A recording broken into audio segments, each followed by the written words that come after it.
The night had wrapped itself around the city like a heavy blanket, thick with silence and the occasional hum of distant engines. My hands tightened around the steering wheel as I drove down the nearly deserted road, the glow of my headlights carving a tunnel through the darkness. It was late, too late, and I should have been home hours ago. Daniel was waiting, no doubt already asleep, trusting that I'd slip into bed quietly and hold him like I always did. Daniel, my partner for 8 years. A man who knew me better than anyone else, who had seen me through job changes, illness, and the thousand small disappointments of daily life. But lately, our relationship felt more like a well-worn routine than a fire. We lived together, we shared bills, we exchanged quick kisses before work. But the intimacy, the passion, the part of love that made my chest ache and my skin tingle, had long since faded. What remained was comfort, stability, safe, predictable love. So why was I gripping the wheel harder than usual? Why did the emptiness of the night press down on me until I could hardly breathe? The sudden flash of headlights in my rearview mirror jolted me from my thoughts. A car had appeared out of nowhere, tailing me close enough that I could make out the glare bouncing off my rear glass. I frowned, easing slightly to the right, expecting it to pass. But it didn't. Instead, it stayed there, uncomfortably close, every movement of mine matched with deliberate precision. My heart began to beat faster. I wasn't sure if it was irritation or unease. I tapped the brakes lightly, a subtle warning. The car slowed but didn't back off. "What the hell?" I muttered under my breath. The road stretched empty in both directions. No witnesses. No distractions. Just me, the humming of my own engine, and this stranger clinging to my bumper. Against my better judgment, I flicked on my blinker and pulled onto the gravel shoulder, the crunch of stone beneath my tires echoing in the quiet night. The other car followed. The air seemed to thicken as I cut my engine. My hand hovered over the door handle, nerves buzzing beneath my skin. Then, the sound of another engine dying. A door slammed. Footstep. Steady. Confident. And then he appeared. The man who would shift the ground beneath me, who would test the edges of my loyalty and set fire to something inside me I had almost forgotten existed. He stood under the pale wash of my headlights, his features sharp and undeniable. Broad shoulders, jawline dusted with stubble, eyes that carried the kind of confidence that makes you want to look away and stare all at once. His lips curved into a smirk, as if he already knew the effect he was having on me. "Didn't think you'd stop," he said, his voice low, smooth, threaded with amusement. My throat tightened. "You were on my bumper. I had to." He shrugged casually, slipping his hands into his pockets as he approached closer. "Maybe I just wanted to see where you'd go." There was something in the way he said it, direct, teasing, edged with challenge, that made the hairs on my arms rise. "Do I know you?" I asked, my voice steadier than I felt. "Not yet." His grin deepened. "But you want to." I should have laughed, brushed it off, told him to get back in his car and leave me alone. But instead, I found myself studying him, the way the corners of his eyes crinkled slightly when he smiled, the way he carried himself as if the world belonged to him. "Adrian," he said, as if reading my thoughts and offering the missing piece. He extended a hand. I hesitated, then took it. His grip was firm, warm, lingering longer than necessary. The touch sent a jolt through me, sharp enough to make me pull back quickly. "Ethan," I replied, my name catching slightly in my throat. "Ethan," he repeated slowly, savoring it. "I like that." He stepped closer, and though there was plenty of space on that wide, empty shoulder, it suddenly felt claustrophobic. Or maybe it was just the heat rolling off him, the intensity of his gaze pinning me in place. "Long drive?" he asked, his tone casual, but his eyes never leaving mine. "From work," I answered quickly. "Heading home. To someone waiting?" His head tilted, a faint hint of mockery, or was it curiosity? "Yes," I said sharply, though I immediately regretted how defensive it sounded. His smirk returned, slow and knowing. "Lucky them." Silence fell, thick and humming. My pulse raced. I wanted to look away, to break the spell he was weaving, but I couldn't. There was something dangerous about him, something that made me want to step closer when every rational bone in my body screamed to step back. You pulled me over, I said finally, needing to reclaim some control. What do you want? Adrian's smile widened just enough to make my chest tighten. Maybe I wanted to see if you'd resist. The words hung between us, sharp and undeniable. I swallowed hard, suddenly aware of the heat in my palms, the way my body betrayed me with a restless energy. Resist. The word struck something inside me, because even as I stood there, loyal partner, committed man, I already knew the truth. I wasn't resisting. Not really. Adrian chuckled softly, as if he knew it too, and in that moment, the night no longer felt empty. It felt dangerous, alive, brimming with something I hadn't felt in years. And that was the problem. The silence between us was electric, alive with something neither of us was willing to name. The night air pressed close, heavy and expectant, as though the road itself had stopped breathing to watch what might happen next. Adrian leaned against the hood of my car, his stance loose but deliberate, his eyes never straying from mine. He had the kind of presence that filled every inch of space, the kind that made you forget where you were or what you should be doing. I should have been driving home, sliding quietly into bed beside Daniel, pretending this detour never happened. But I stayed. Relax, Adrian said softly, his voice coated with an easy confidence that wrapped around me like smoke. I'm not going to hurt you. That's not what I'm worried about, I replied, though my tone lacked conviction. His smirk deepened, as if he had just confirmed something he already suspected. Good, he murmured. Because I'm more interested in other things. The way he said it sent a shiver racing down my spine. It wasn't just the words, but the way his gaze roamed over me, calm, deliberate, like a man who had already decided what he wanted. I folded my arms across my chest, trying to shield myself from his intensity. You don't even know me. Adrian tilted his head as though amused. Sometimes it doesn't take long to know someone. Sometimes you just feel it. The word feel lingered in the air, stretching between us, heavy with implication. I wanted to deny it, to laugh it off, but my body betrayed me with restless energy. I shifted on my feet, acutely aware of the thrum in my chest and the heat creeping beneath my skin. Tell me, Adrian said, his tone lowering. Do you always drive home alone at this hour? Or is tonight special? I exhaled slowly, unwilling to hand him pieces of myself, but his presence pulled honesty out of me like a tide. I work late. Daniel, my partner, usually goes to bed before I get in. Adrian's eyebrows lifted slightly, though his smirk never faded. Daniel, he repeated, savoring the name the way he had savored mine earlier. He's the one waiting at home? Yes. The word came out sharper than I intended, more defensive than loyal. Lucky man, Adrian said. But there was no admiration in his tone, only a faint curl of challenge, as though he doubted Daniel's luck at all. The silence that followed burned hotter than the words. I should have stepped away, should have drawn a line.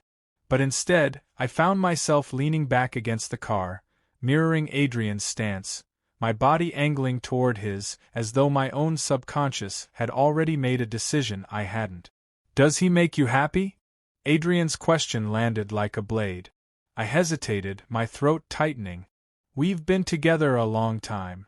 That's not what I asked. His eyes sharpened, pinning me in place. I swallowed, the truth heavy in my mouth. It's complicated. Adrian chuckled low, stepping closer, his presence now invading the fragile barrier I had been clinging to. Complicated usually means no. My chest rose and fell too quickly, betraying the storm inside me. I wanted to argue, to defend Daniel, to defend myself, but the words wouldn't come. Adrian leaned in slightly, close enough that I could feel the warmth radiating from him. His voice dropped to a whisper, intimate and dangerous. You don't have to lie to me, Ethan. I see it all over you. My breath caught. See what? That ache, he murmured. That hunger you've been pretending doesn't exist. The words cracked something inside me. For years I had ignored it, the absence of fire, the longing I buried under routines and loyalty. Yet here was a stranger, unearthing it with a single sentence, stripping me bare without even touching me. I should go, I said, my voice unsteady. You should, Adrian agreed softly, his smirk now replaced by something deeper, more serious. But you won't. And God help me, he was right. His hand lifted, deliberate and slow, brushing against my arm. The touch was light, almost casual, but it burned hotter than any embrace I had known in months. My pulse quickened, my body responding even as my mind screamed resistance. I turned my face slightly, trying to escape the pull of his gaze, but Adrian only leaned closer, his lips grazing the edge of my ear when he spoke again. You've been starving yourself. I can see it in your eyes. Don't you want to feel alive again? The words slid under my skin, dangerous and undeniable. My heart pounded so hard it hurt. I thought of Daniel, of his soft breathing when he slept, of the steady comfort he gave me. But that comfort suddenly felt like a cage. Adrian's hand slid lower, resting just above my wrist, his touch firm but not forceful. It was an invitation, not a demand. I should have pulled away. Instead, I let my hand linger in his grasp, trembling but unwilling to break the contact. He smiled, but it wasn't mocking anymore, it was knowing, intimate, like a man watching the inevitable unfold. See, he whispered. You're already halfway here. The kiss came sudden, sharp, and overwhelming. His lips claimed mine with the kind of confidence that didn't ask permission because it already knew the answer. My body tensed, then betrayed me, yielding to the heat, to the fire I had been denying for too long. The taste of him was intoxicating, dangerous. My hands braced against the car, torn between pushing him away and pulling him closer. Every nerve in my body screamed for more even as my mind clung desperately to the fading thought of Daniel. I broke the kiss abruptly, breathless, my chest heaving. I can't. Adrian tilted his head, his lips curving in that familiar, devastating smirk. You already did. Silence stretched, filled with the sound of my ragged breathing and the pounding of my heart. I wiped at my lips as if that could erase what had just happened, but the truth burned inside me. I had crossed a line. Adrian stepped back slightly, giving me space but not releasing me from his gaze. You'll drive away tonight thinking you can forget this, he said calmly. But you won't. You'll remember. Every second. And I knew he was right. The kiss had lit a fuse inside me, one that could not be undone. I leaned back against the car, shaken, desperate to steady myself. But the echo of his lips lingered, pulsing through me like an unshakable rhythm. The night, once empty and cold, now felt alive, dangerous, thrilling, and utterly terrifying. And in that terrifying thrill, I knew I was already lost. The kiss still burned on my lips, its heat refusing to fade, its taste lingering like a secret I hadn't meant to keep. I told myself to stop, to end this before it spiraled, but when Adrian's eyes locked on mine, I knew the lie for what it was. I wasn't going anywhere. Get in, Adrian said softly, tilting his head toward my car. His tone was calm, unhurried, but beneath it pulsed authority, the kind you wanted to obey even when every voice in your head screamed against it. For a moment, I stood frozen, caught between loyalty and longing. Then, with a hand that trembled just enough to betray me, I opened the driver's door and slid inside. Adrian circled the hood, confident, deliberate, before slipping into the passenger seat. The confined space seemed to magnify everything, his scent sharp and clean, the heat of his body even inches away, the unrelenting weight of his gaze. The silence was unbearable, vibrating with something too dangerous to name. I gripped the wheel as though it could anchor me. Where? I asked, though the word felt meaningless. Adrian leaned closer, his voice a low murmur brushing my ear. Drive. And so I did. The engine roared back to life, tires crunching over gravel before catching the smooth stretch of asphalt.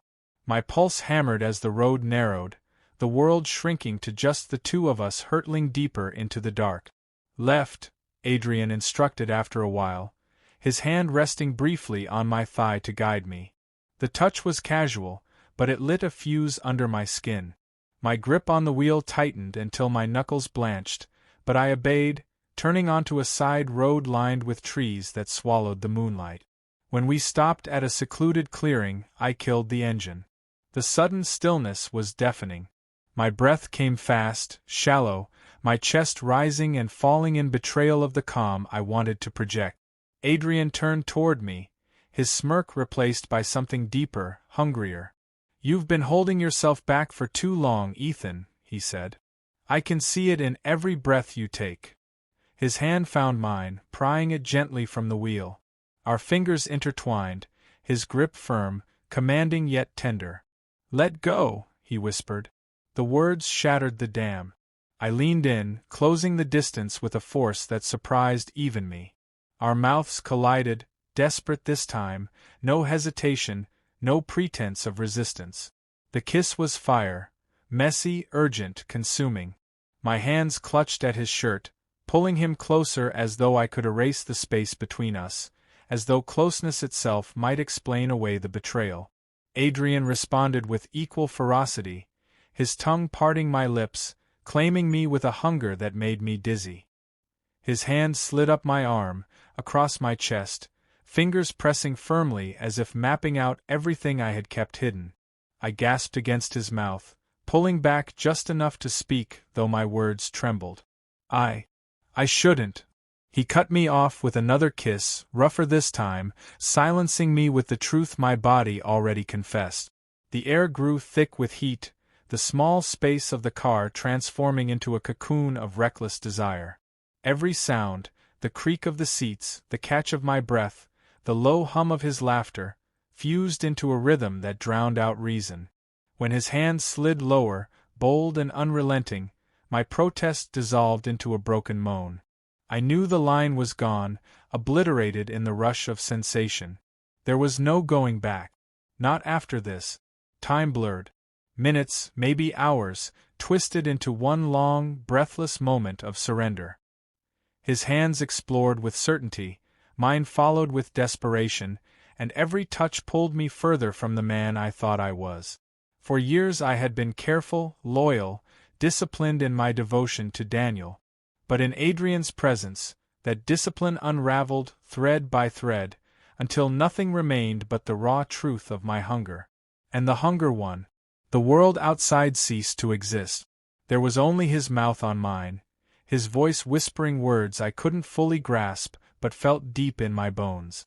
There was only the heat of skin against skin, the friction that erased doubt and replaced it with fever. I lost myself in him. Not just physically, but entirely. Every choice, every fear, every piece of guilt burned away in the wildfire of his touch. When it was over, silence fell heavy, broken only by the ragged sound of our breathing. The windows were fogged, the car reeking of sweat and sin.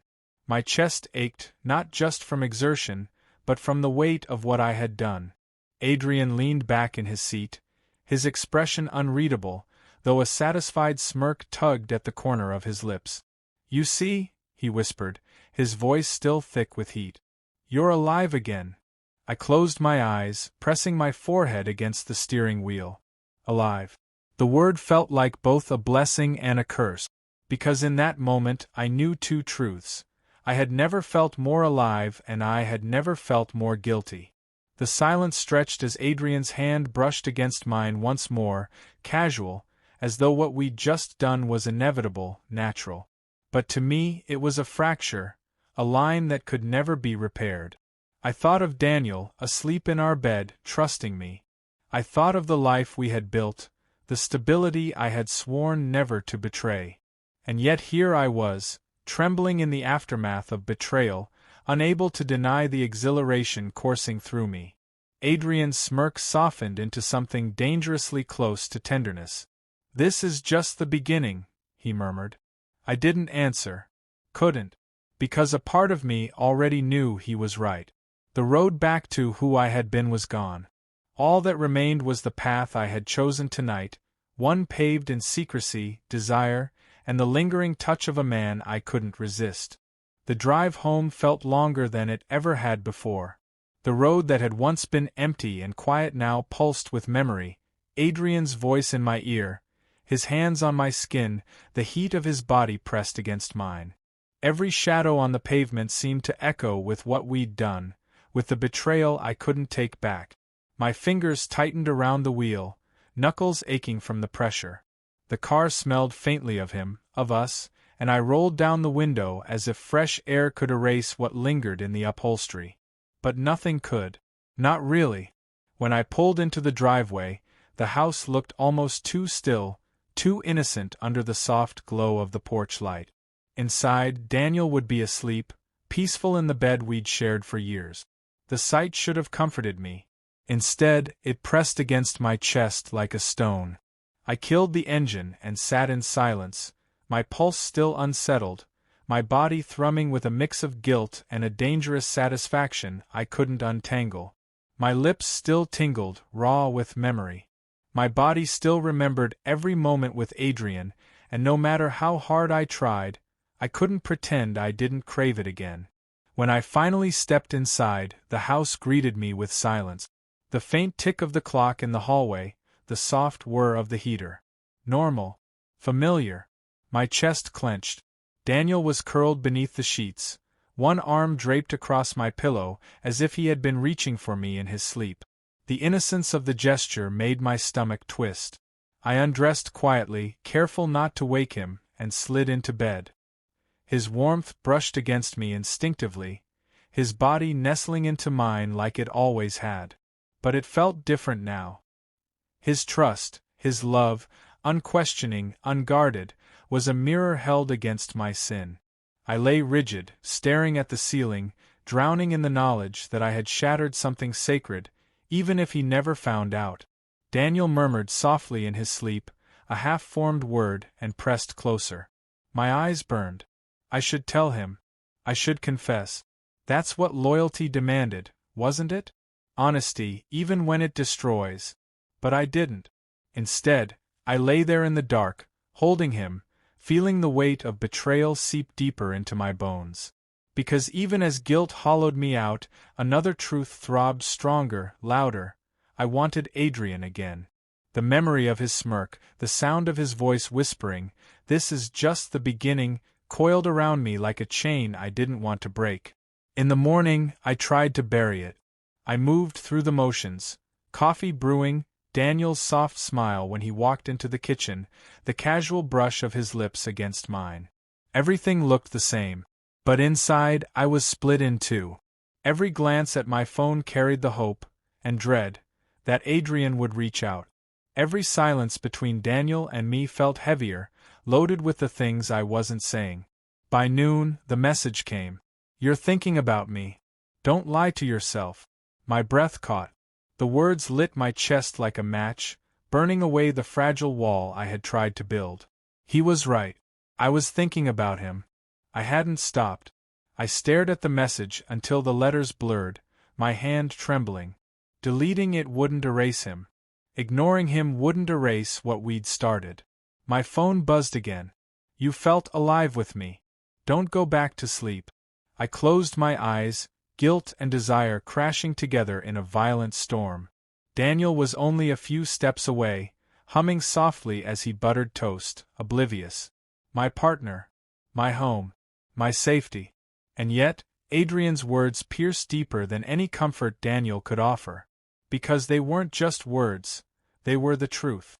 That night, when Daniel leaned against me on the couch, his head resting on my shoulder, I wrapped my arm around him. From the outside, we must have looked perfect, stable, content. But my mind wandered, my chest ached, and the ghost of Adrian's touch burned hotter than Daniel's presence. I thought of the clearing, of fogged windows and whispered sins, of the hunger that had devoured me whole.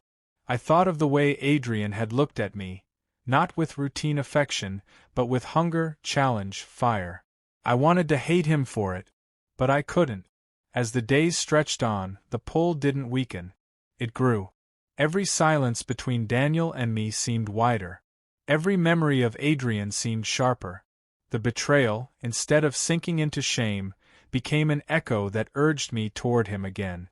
And I knew, whether I confessed, whether I kept the secret, whether I tried to drown in loyalty, this was not over. Because Adrian had been right from the beginning. I hadn't resisted, and I never truly would.